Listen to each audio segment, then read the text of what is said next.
Welcome to Blaise the Trail podcast, bringing you authentic and vulnerable stories that will inspire you to breathe fire on this world and become your own hero.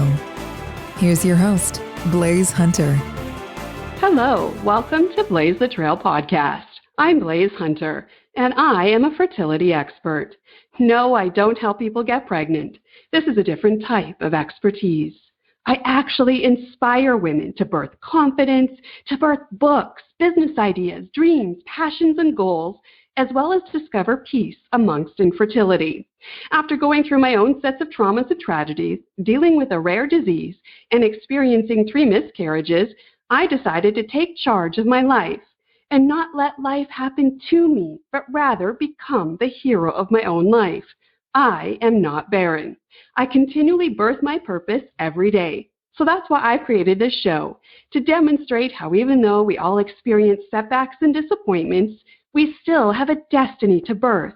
We just need to blaze the trail and be expecting. This podcast will inspire you to lean into your hardships and allow them to be the vehicle that transports you into becoming the hero of your life so you can breathe fire on this world. This week's episode is called Creative Collaboration, and some points we'll cover are: how can we create effective partnerships to expand our influence? What values and philosophies create magical outcomes? Why creative collaboration is so important, and how a woman on a mission to change the world has created serious impact. And I have my friend here, Lindsay Hadley, from the Hadley Impact Consultancy Agency. And she's going to talk about this with us today, and we're going to highlight all the amazing things she's doing. Lindsay Hadley has become one of the most sought-after consultants and producers in the nonprofit sector. Early in her career, she facilitated humanitarian projects in Kenya, Peru, Mexico, and Thailand. Since then, she has demonstrated her exceptional fundraising skills, raising more than $35 million directly for her clients, and has leveraged billions for causes through her campaigns and events. Lindsay was selected as a winner in Utah Business Magazine's 2015 40 Under 40 Awards. She's also the founding development consultant for United for Global Mental Health. Another client of Hadley Impacts is the Mental Health Coalition, founded by Kenneth Cole, which created the How Are You Really campaign, which reached over 600 million people in 4 days. Hadley Impact Consulting is made up of seasoned consultants, fundraisers, creatives, and managers who can handle any project, event, or campaign you can dream up of. Strategic partnerships, client relationships, and measurable results are what they do best. Since 2011, they've been making connections and producing events for international foundations, A-list celebrities, and everyone in between as they improve the world one great idea at a time. Lindsay is a mother of 3 boys and the wife of a loving and supportive husband. She prizes family and personal relationships over everything else. Welcome, Lindsay, to the show. Oh, thank you so much for having me. I'm so grateful to be on. Yes, this is such an honor, just reading all of your background and what you're doing and what you've done with different projects. I just am so excited to dive in deeper with you and understand what your passion is and how you got so much passion and purpose for different projects. So maybe just tell us a little bit more of your background and what sparked your enthusiasm for humanitarian projects. You know, that's so great that you asked that. I grew up in the mountains in Utah and really didn't have the kind of exposure to the career that I have. I didn't know anyone who did what I do. I didn't have anyone to model after or mentors. So I never would have imagined that my career would have led me on the trajectory that it did.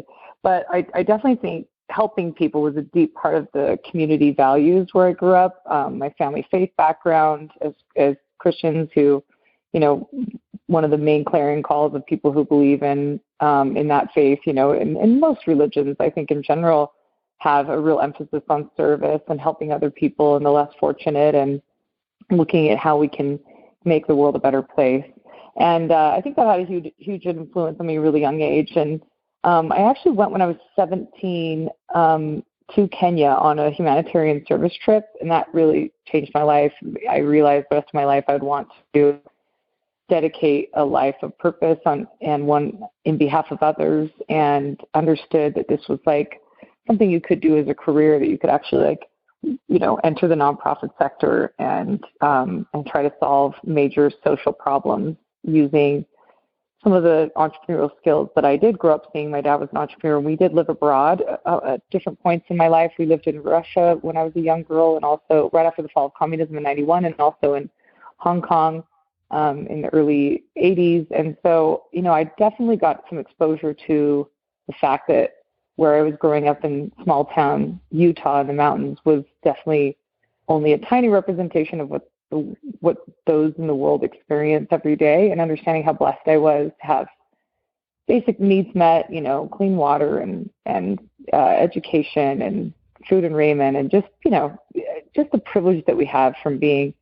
people in America today in general, because even those of us who live in poverty here in America relative to the extreme poverty we see abroad, it can be, the disparity can be pretty startling.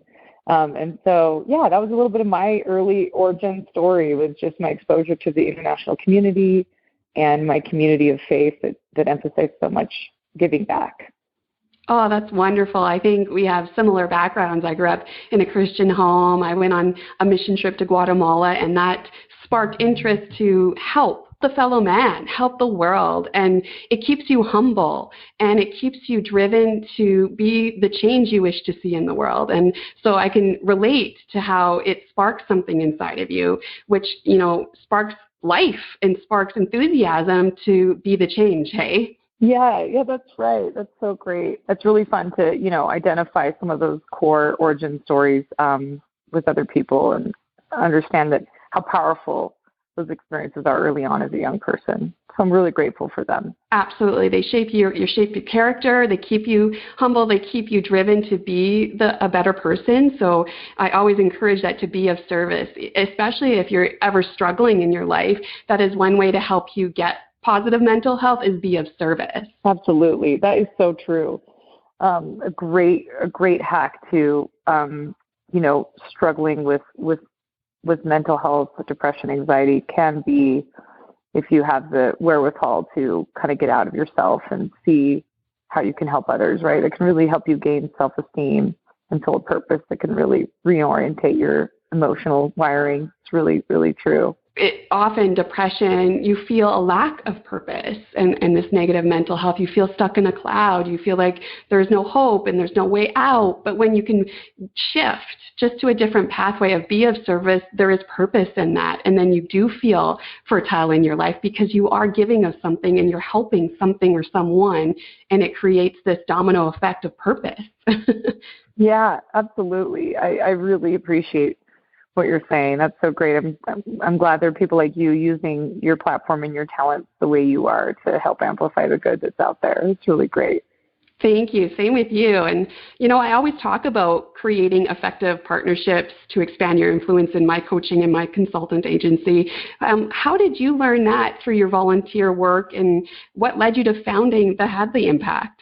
Well, Hadley Impact Consulting I never set out to build the agency that I have now, and it's still a boutique firm. We have about 12 staff members off and on, and many of them are project-based, 1099 consultants. Some are full-time, and some have been full-time for a decade plus.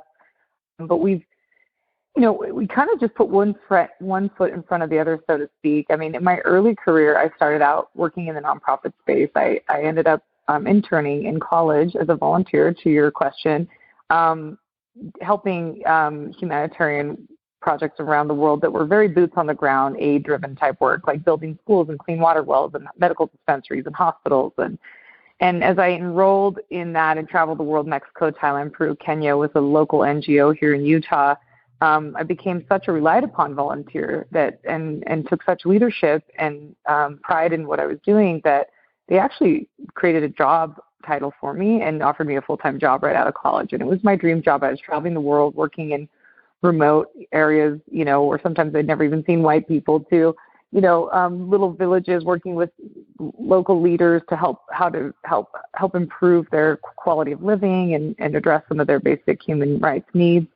And it was an incredible learning curve and experience. But what ended up happening is I got pregnant I was married to my darling husband. You mentioned in my bio, he's the best thing that ever happened to me. My husband is from Australia. He's this sweet surfer guy who's so much fun. And he and I decided to have children after being newlyweds a couple of years. And And as I got pregnant with my first son, Milo, I suddenly realized I didn't want to trek these malaria-ridden jungles. I needed to move into more of a role that allowed me to work from home and be with my family. And so I pivoted and chose to kind of focus on like fundraising and strategy and marketing and some of the administrative sides of the nonprofit space, and found that I had a real knack for it. I was really surprised at like how much we could, me and the people that I could galvanize could accomplish with some of my strategies and thinkings and I guess unique personality and skill sets or whatever, and was really told to see that we were having the kind of success we had. I was hired by a a national nonprofit that was combating sex trafficking here in America. This was, in 2008, 2007, 2008. This was a long time ago. And I raised them within 10 months, $1.5 million as the only employee of the organization. And just suddenly realized, like, wow, if I can do that for a startup, and part of that was, luck and grace of God and gift of other people coming in for sure. But I think there was, it definitely my work ethic and some of the unique, skill sets that I had brought that to bear. And it made me realize that, I could go kind of triple down on that and pursue a career that was much more fundraising, administrative and things. And then what kind of led from there is that I started doing a lot of events, large events with music concerts, eventually music festivals, and eventually kind of became the charity concert lady, so to speak. Like I got a name for that and started being solicited to come and help with these. And as we kind of moved along, but then the trajectory of my career really shifted when in 2011 I moved to Australia with my husband and my two boys at the time. I now have a third little boy, but we moved there, and I got asked by this local nonprofit to help put on a concert during the eve of CHUGM, the Commonwealth Dignitary World Meeting. And all the prime ministers and presidents of the Commonwealth, including the Queen of England, were all converging in Perth, Australia, on the opposite side of the continent where I was living in Queensland. And I got asked to come produce this concert for polio eradication. And I was really puzzled at first. The first inquiry as they reached out to me, I'm like, polio? Isn't that already pretty much eradicated? Like, why polio? And how am I going to make polio sexy around a concert? It just didn't really I wasn't quite compelled by it initially.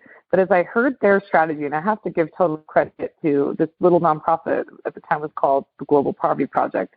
They had 6 employees there in Australia, tiny budget, $200,000 is all for all of their staff, and just limping along, a little startup. And they shared their strategy for polio eradication and how they were going to get it on the agenda of the Commonwealth Dignitary World Meeting, and how they would try to leverage a funding commitment from the top down from the Prime Minister of Australia, who at the time was a woman named Julia Gillard.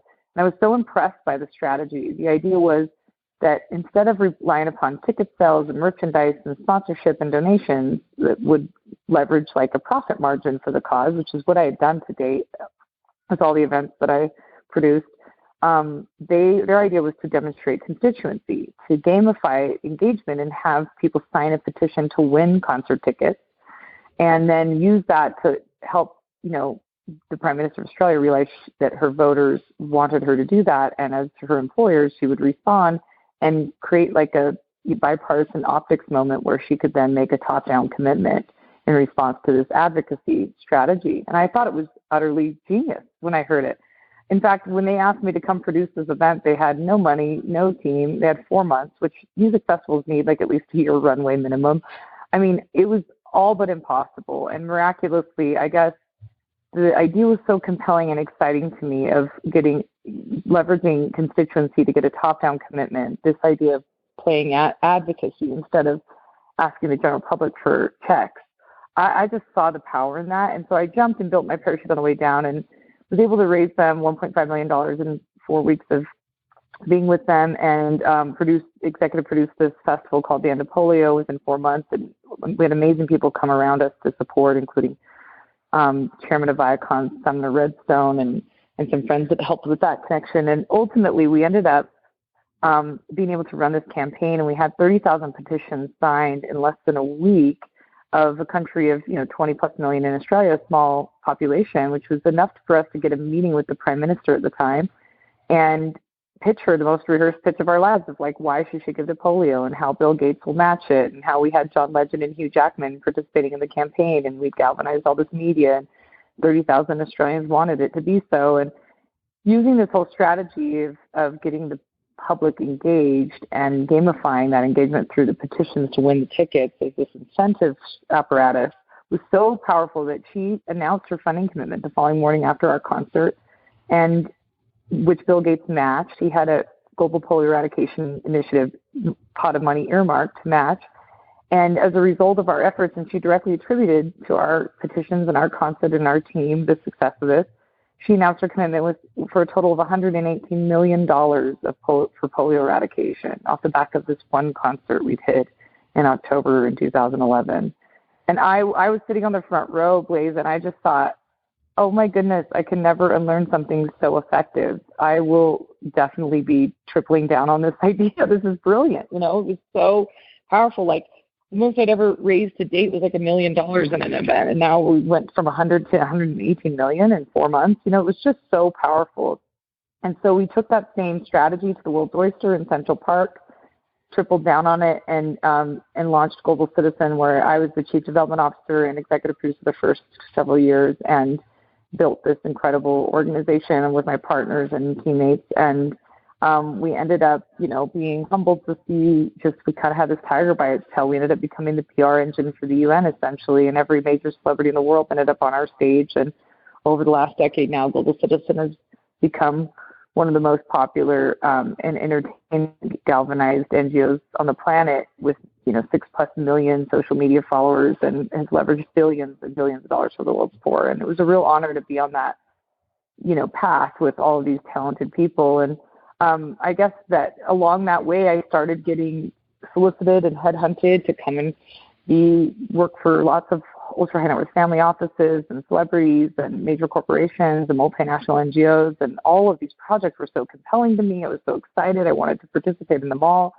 And that's kind of how Hadley Impact was born, is I just built an agency so that I could actually work with these multiple clients and multiple initiatives. And kind of the rest is history. So it's a long story, but it kind of shows the origin story that I just started out being a consultant, first an employee, then a consultant, and then building an agency. And just kind of putting one foot in front of the other organically, so to speak. I love that. And I think that speaks volumes as you as a leader, because you started out on the front lines. It piqued an interest, a passion, and then from there it built momentum to end result where you are being the change and you're being a leader, and it's sparking other people's passions because you are coming from that heart place. And so I can totally appreciate what you've done, where you've been, and where you're going, because it's always seems to be coming from that heart place. And I can tell that about you. So that's fantastic. And that's what I tell people all the time. You've got to come and stay in that space, because that will challenge you to do more, be more, inspire more, become more, and inspire others. Hey? Yeah. That's so great. Thank you for saying that. I don't know how much credit I can take as a leader, but I definitely think that any leader, I think Brene Brown said this best, but, I always really admire servant leaders, people who get behind others, so then, of course, they get behind you. And I hope to be that type of a leader in my best efforts. But the one thing I think that they're kind of quintessential components of being an effective leader are two things. One, vulnerability and the willingness to have difficult conversations. That's a Brene Brown research point, data point of like, that's what makes good leaders. Are you willing to have tough conversations that put you in a totally vulnerable position? And then secondly, just the bravery, the audacity to try stuff, be willing to fail. I can't even tell you how many failures. I just gave you kind of a highlight reel of like the pop and sizzle of my career. I can't even tell you how many failures, how many moments where I'm brought to my knees in tears because things are going sideways, or I disappointed someone, or I let someone down, or despite my best efforts made a false assumption. Didn't manage expectations, got in bed with nefarious people, so to speak, like by partnering with people who didn't have the best intentions, and were not honest and did not have character. So many things along the way that I had to learn painful, difficult lessons that have, hopefully, I've taken and tried to be better for. But I think, all of us just I think any of us that are in any position, I think truly everyone is a leader. It doesn't always feel that way. You may have no one that even reports to you, but you are a leader to your peers, to even those who you report to in your way of being in the world. Every one of us has an ability to invite others to show up in an other-centric manner with integrity and with capacity that is inspiring. Oh, yes. And I totally agree. There is probably more fails than there are wins. And often we don't showcase that because we're a business and we're highlighting the wins. But I always there's a famous quote, I don't know who said it, but either you win or you learn. And in those failures, they're essential to learning and growing and expanding and personal growth and doing it better and better each and every day and becoming a better version of yourself. So the fails, the losses, they're essential to bringing out the best in you and in the world. And that's really important to highlight as well. It's not just about the highlight reel. It's also to say how I learned, how I navigated through my problems. And that's something I teach definitely with my practice, and that my kid, I don't want to show her that I'm this perfect mom, all smiles and highlight reel. I need to teach her how to navigate through problems because she's going to hit messes.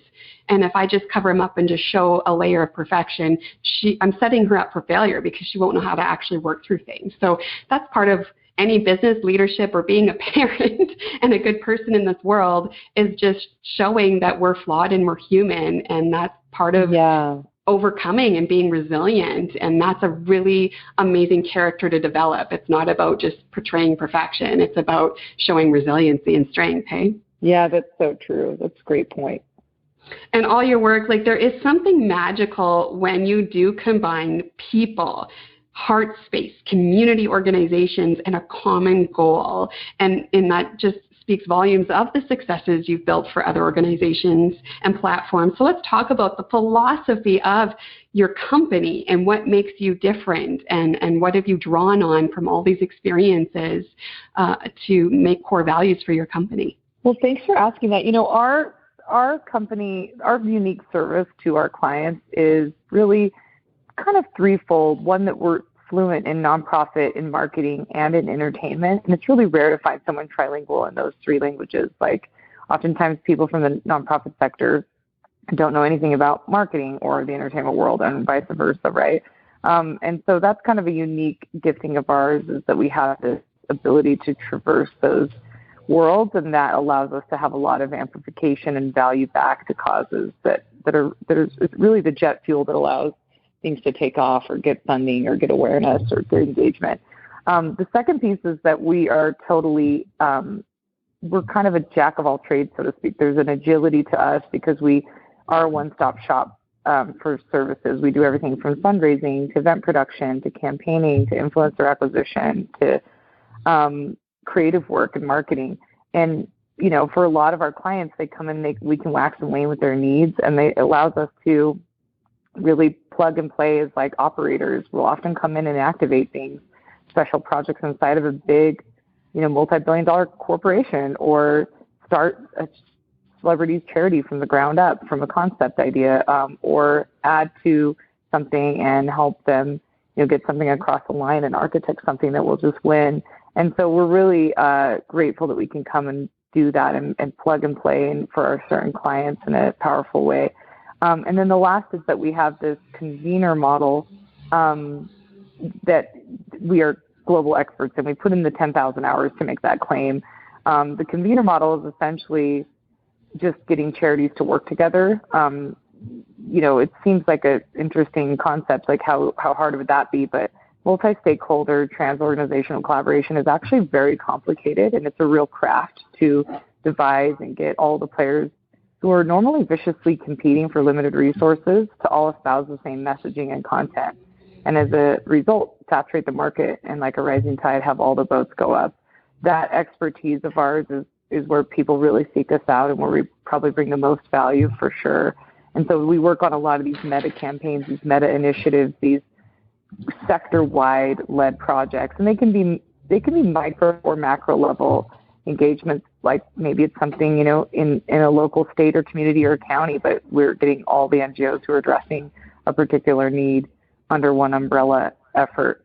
And so that's been really great. But so in terms of values, when just answering your question more directly, is our main values are, number one, integrity, like being our word, and, trying really hard to deliver on anything that we say we will, and to keep our promises and be good to people. The second thing is our another major value is putting people first, over objectives, over income, over credit. Like, other people, and their humanity is the number one priority in our ecosystem and in our lives. And so we attract people like that. Over the years, I've made the mistake of partnering with people who didn't think like that, or I thought they were like that because they were friendly or warm or said the right things. But actually, when push came to shove, when you're in a foxhole and your back is against the wall, do they choose themselves over others? Do they put other people first? Will they be the last one off the boat, so to speak? You know what I mean? And that has been, that's been such a gift, to deeply identify who those people are and to work with them and go through life with them and do life with them professionally and as friends. It's been remarkable. And then the last quality by far is collaboration and other-centric, energy, like just being radically generous. There's actually, not to tie it back to faith, but there's a great adage in the scriptures that says the first shall be last and the last shall be first in all things. And from a more secular perspective, Zig Ziglar says you can accomplish anything if you don't care who gets the credit. We deeply, deeply believe and embody that with our convener models, with how we operate as a team, like that, if you just get behind others, they'll get behind you. If you just, have long-term accounting on what, and how to have an abundance mentality in the world, like it comes back tenfold. We just have that belief system. And sometimes it's hard to believe when someone takes advantage or there's exploitation happening. And we're not suggesting you should allow, abusive dynamics, but usually when you lead out with a generous heart and spirit, and you try to think from the onset, how does this help everyone else? How am I creating value for others? Not what are they doing for me today? You really just see it attracts some of the best of humanity, that kind of posture in the world. Oh, that's fabulous. Yes, I totally agree. And I think that's, a very good philosophy to have, because it always brings it back to really good values and morals. And then that positions you to always set yourself up for success, because it's coming from a good place, right? Yeah, absolutely. And so often I do see some businesses start off with that collaboration, that moral mindset, but it's easy to get caught up in the pursuit of success and it's all about me focus. So what keeps you and your company so grounded and stayed to those morals to create change from a very good heart space? Oh, probably the thing that works most best for me is the people I surround myself. I just try to get with people that are better than me as humans, just have better hearts than me, better moral compass, because, as much as I believe in these things, I'm so weak as a human. When my insecurities flare up or my shortcomings become abundantly clear, the protective, defensive energy as a human can show up, right? It's just, It saddens me how quick I am to default to some of these debased ways of being when I know better, And so what I've done is very strategically picked people that just have a higher threshold for goodness, just are more good than me, and I want them to rub off on me, whether it's my mentors or my clients or my team members. And it's incredible to me how far I've come, because in my early career, I just really love people easily. I'm a big fan of humans, and I fall in love with them easily, and I see the best in people easily. That is a real gift of mine, I will say. And so I would sometimes look past a lot of red flags, a lot of dynamics, a lot of things that I should have been hyper vigilant about or tested, or just, checked references and basic things of they're asking more of me than is appropriate, or they're not matching the generosity of the culture here, or, they're truth benders in a really severe way, not like a normal human, general way. They lack integrity. I would kind of excuse bad behavior and then end up with people and structures and situations that were damaging. Now I've become hyper vigilant to like, how can I really vet the character of people and get to know them before we dive all the way in? And when I find these people that are just kind of golden, I just am like, how do I sit at your feet? How do I make sure you're near me all the time? You know? And so I do everything I can to try to collect those types of critters. And it's been so fun. I mean, my career now, I can say there's not a single client, not a single staff member, not a single business partner that I have that I'm not just like madly in love with, so to speak, because they're so special and so good and so dear to me. Oh, that's so inspiring. And I think you touched on a great point when you said you've strategically picked your circle and your tribe because, you know, I've always said, you know, you better not be the smartest person in your circle because those people ground you. Those people pull things from you, challenge you to be a better person. And, you know, you talk about your husband being like your equal partner and one who fans your flame. The same with my husband, but he's everything I'm not and I'm everything he's not. We're complementary. And that's the same with I pick in my circle is people that can be of counsel and can call me out on things and help me and nurture me and love me and push me forward. And that's strategy because there's a lot of people that are dream crushers out there, even in your circle. You know, choose wisely who's your circle to keep you going forward, right? That's so great. I'm glad you have that in your spouse. It's such a gift to find a partner in life like that. Totally. And so how do you help people and businesses change the world? I know that's the big philosophy of the Hadley Impact. How do you help people? Well, we help people in amplifying the good that they do. So whether it's a celebrity who has an amazing organization like Kevin Bacon, who started 6degrees.org, and we come in and we help him with his branding and website or strategic partnerships or getting media or whatever, or whether it's, you know, working with Kenneth Cole to launch his How Are You Really campaign and find a corporate sponsor to help fund them and get, you know, media interviews and celebrities on board or whatever, or whether it's architecting from the beginning a meta campaign for an entire sector like we're currently working on for orphan and foster care efforts. Whatever it is that we do, we just come in and try to bring our skills, our relationships, and our expertise to the table and then help people that are trying to help people get there quicker and better and more efficiently and more strategically. So, you know, it's funny because a lot of what we do, it's like hard for people to wrap their minds around unless they've seen some examples of our work. And Global Citizen is a great example just because it's very, it's become very successful and very like well known globally, especially in the space of ending extreme poverty and the Sustainable Development Goals at the UN. Most people have heard of Global Citizen. You may have recently seen, I was not involved in this campaign at all, but as a founding member of the team, and I sit back as like an advisor and friend, and like I'm so proud to see where it's gone. But they just recently ran a campaign that raised $150 million for COVID response with the World Health Organization. It was called Home Together, and they had Lady Gaga and Elton John and the Rolling Stones and you know Jennifer. I mean, I was just going to say, Jennifer Lopez. I mean, hundreds of artists participated in this campaign. It actually won a Guinness Book World Records for the largest online, like, remote digital concert in history. And so, you know, it billions and billions of media impressions. You could see it on every portal digitally that you can imagine, from Facebook to Netflix to everything. And the idea was just that they convened so many players in the entertainment space to get behind an issue, and then worked with a lot of NGO partners and got governments to make commitments and got corporations to make commitments. And they really just charged at this from a sector-wide level. That type of, again, that was not an example of Hadley Impact's work, but that type of galvanizing of a sector is the kind of impact that you could never make single-handedly as one NGO. If Lady Gaga, she has her own charity called the Born This Way Foundation, had she just gone at her own and put on her own event and raised her own money on her own accord, she would have been successful because she's Lady Gaga, and it would have been very impressive. And she's got the biggest microphone, one of the biggest microphones in the world.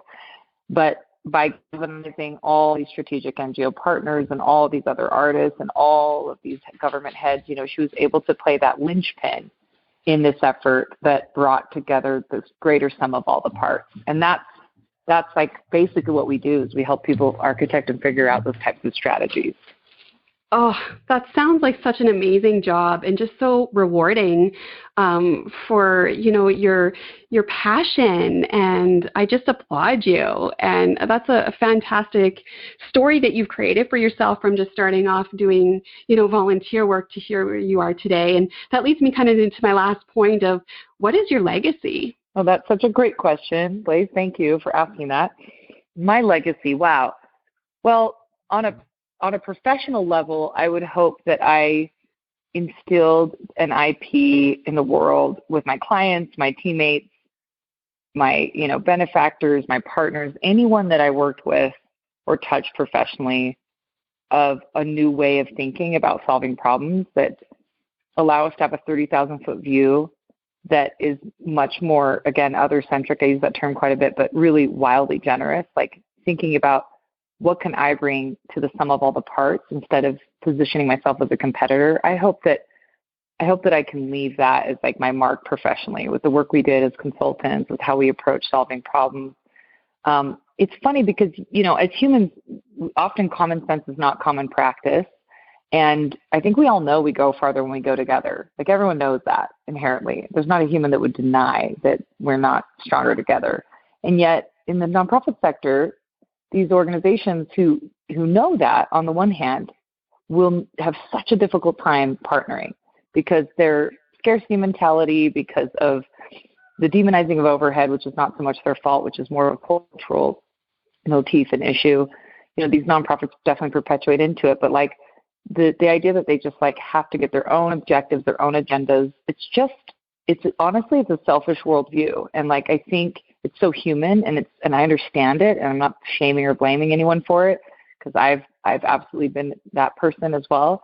But it's like, wait a minute, take a deep breath. And if we can like think about this from a radically generous, holistic point of view, we will accomplish way more and everyone will win. You'll have a smaller piece of a bigger pie. And if I can leave that legacy, that mark on anyone I interact with, that would be such a joy. And then in terms of like just my personal legacy and my family, I hope that I can leave a sense of bravery and self-discovery to my children and those who love me and those in my inner circle. If like I was willing to, look at myself and see how I could do better and take accountability for things that went wrong in my life and try to forgive and love and tried to make sure others knew that they were loved and safe. If I again, a challenge I'm constantly working on.